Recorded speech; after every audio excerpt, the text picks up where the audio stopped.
And don't you think, Amy, it's important to note that United Way is so immersed in the region and working with partners like NCSS and others, we know that there's very good work going on in our region. So how do we make sure that we're boosting those efforts?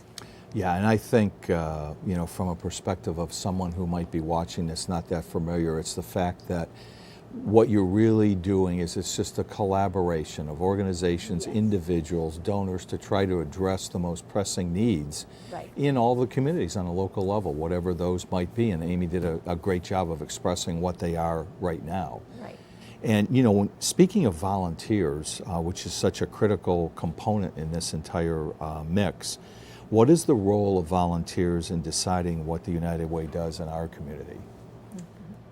So I'll say a little bit about that. The volunteers play the lead role from the beginning to, throughout our process of what United Way does in the community. So they determine the priorities that we will focus on, and then they also determine the investment of resources. So for example, many people know that United Way funds programs across our region that are providing really important and high quality services to the community.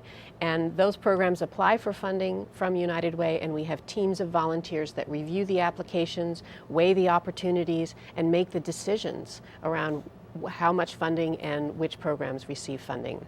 And they do that on a 3-year cycle.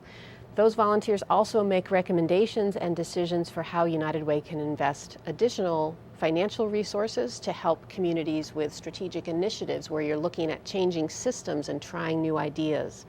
Those same volunteers also look at how can United Way staff time contribute to community efforts. Can we be helpful in convening partners? Can we be helpful in contributing to work that partners are doing and being part of community initiatives?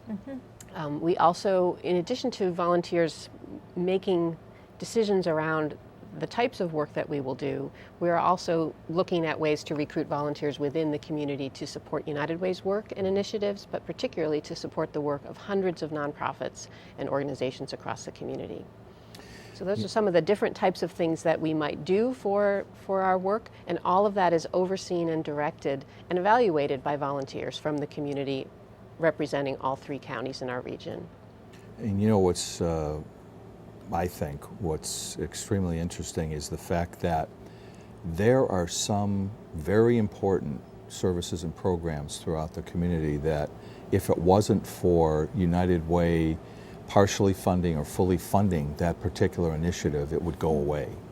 And I think people need to understand how the United Way operates and how critical it is as a fabric of the community in trying to figure out, how best to utilize the funds. I think the volunteers take that work so seriously. They work year-round as a team, engaging with the community, understanding the programs. They just completed a process of doing a review of all the programs to see what are the challenges, how are things going, what are the needs. So the volunteers feel very proud, and they should feel very proud of the work that they do to make those difficult decisions and to really understand the needs and respond to them.